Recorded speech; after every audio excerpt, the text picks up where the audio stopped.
ഒരു ചെറിയ സിനിമ, ആ ചെറിയ സിനിമയെ പ്രോത്സാഹിപ്പിക്കാനെത്തിയിരിക്കുന്ന വലിയ ഒരു മാധ്യമക്കൂട്ടം, ഒരുപാട് സന്തോഷം. കാര്യം നിങ്ങളിലൂടെയാണ് നാളെ പ്രേക്ഷകരിലേക്ക് ഈ സിനിമ എത്തുന്നത്.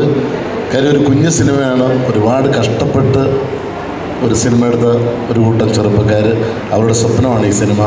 കാര്യം ഈ സിനിമയുടെ കഥ അഭിജിത്ത് പറയുമ്പോൾ എനിക്ക് ഭയങ്കരമായിട്ട് ഇഷ്ടപ്പെട്ടു. ഒരു നല്ല ക്യാരക്ടറാണ് എനിക്ക് അതിൽ തന്നത്. ഈ സിനിമ അഭിനയിക്കുമ്പോൾ എനിക്ക് ഭയങ്കര ടെൻഷനായിരുന്നു. കാര്യം ഈ സിനിമയിൽ എനിക്ക് 16 ദിവസമോ 13 ദിവസമോ ഷൂട്ടുണ്ടായിരുന്നു. പിന്നെ 20 ദിവസം കഴിഞ്ഞാൽ അന്നത്തെ ബിഗ് ബോസ് സീസൺ 3 പോകണമായിരുന്നു. അപ്പോൾ ആ ഒരു ചെറിയ ടെൻഷനും ഉണ്ടായിരുന്നു, കോവിഡും ഉണ്ടായിരുന്നു. പിന്നെ ഷൂട്ടിങ്ങിന് പോയ ലൊക്കേഷൻ എന്ന് പറഞ്ഞു കഴിഞ്ഞാൽ ഞങ്ങൾ ഇന്ന് ചെന്നിട്ട് പിറ്റേ ദിവസം ചെല്ലുമ്പോൾ അവിടെ മാർക്ക് ചെയ്തേക്കും. കാര്യം ആ വീട്ടിൽ 3 പേർക്ക് കോവിഡ് സ്ഥിരീകരിച്ചു, അങ്ങോട്ട് പോവില്ല. തലേ ദിവസം ആ വീട്ടിലായിരിക്കും ഇരുന്നത് നമ്മൾ. അപ്പോൾ അങ്ങനെ കുറച്ച്, പിന്നെ അതുപോലെ തന്നെ അഭിജിത്തിൻ്റെ വീട്ടിൽ നിന്നായിരുന്നു ഭക്ഷണം. അഭിജിത്തിൻ്റെ അമ്മയും അമ്മയുടെ കുറച്ച് കൂട്ടുകാരികളൊക്കെ ചേർന്ന് ഉണ്ടായിക്കൊണ്ട് നല്ല ഭക്ഷണമൊക്കെ തന്നു. കാര്യം വേറെ ഒന്നുമില്ല, കോവിഡും ഇതൊക്കെയാണ്.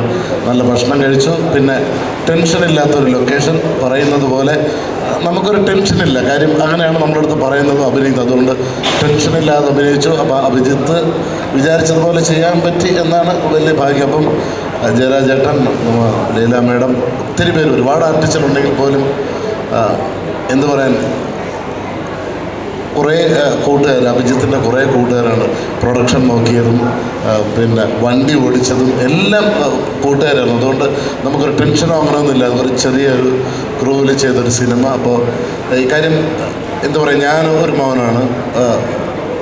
ഞാനൊരു 15 വയസ്സ് പോലെ സ്റ്റേജ് പ്രോഗ്രാമായിട്ട് ഇറങ്ങിയ ആളാണ്. അപ്പോൾ അന്നൊക്കെ മിമിക്രിയൊക്കെ ഇഷ്ടംപോലെ കളിക്കുന്ന സമയം, ഒരു സീസണിൽ 100-300 പരിപാടി കളിക്കുമ്പം എൻ്റെ വീട്ടിൽ എൻ്റെ അമ്മയും അപ്പനും തനിച്ചാണ്. അപ്പം വീട്ടിൽ വല്ലപ്പോഴൊക്കെ പോകുന്നുള്ളൂ. ഞാൻ ഒളിച്ചിരിക്കുന്ന എല്ലാ പരിപാടിയൊക്കെ ആയിട്ട് ഇങ്ങനെ പോകുന്നുണ്ട്. കാര്യം അപ്പോൾ എൻ്റെ അമ്മയും അപ്പനും ഭയങ്കര സുഹൃത്തുക്കളാണ്, ഭയങ്കര കൂട്ടാണ്.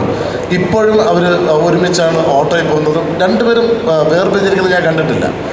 ഈ ഡിസംബർ 2-ാം തീയതി എൻ്റെ അമ്മ മരിച്ചു.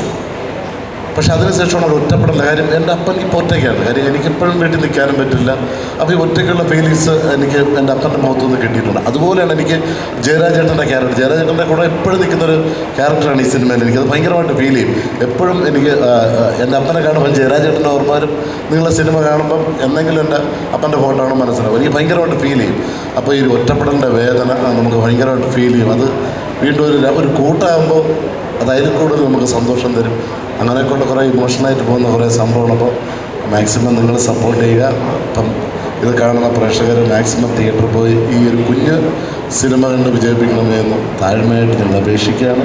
നിങ്ങളുടെ പ്രാർത്ഥനയും സപ്പോർട്ടും ഒക്കെ ഞങ്ങളുടെ കൂടെ വേണം. Thank you.